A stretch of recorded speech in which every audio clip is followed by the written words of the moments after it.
How to log out YouTube Google account from other devices. Hi everyone, welcome back to our channel App Guide. In today's video, I will guide you on how you can log out your YouTube aka also your Google account from other devices, so make sure to stick with me till the end. If you'd like to log out your YouTube or your Google account from other devices, make sure to first of all launch the YouTube application.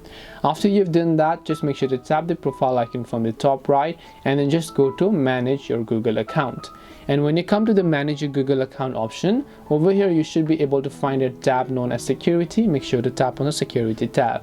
Then when you come to the security tab, just make sure to scroll down under your devices section. Over here you'll be able to see manage all devices, so make sure to tap on manage all devices option. And when you go to the manage all devices option, you should be able to see a list of devices where your Google account or also your YouTube account is currently active. So you can just select a specific device, and now you can just go ahead and then tap on the sign out option in order to remove your account from these devices.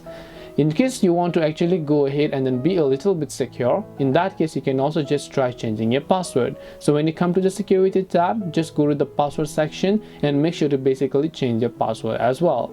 This way you'll be able to log out your YouTube or your Google account from other devices. Hope this video was helpful. If you have any questions, make sure to leave them down.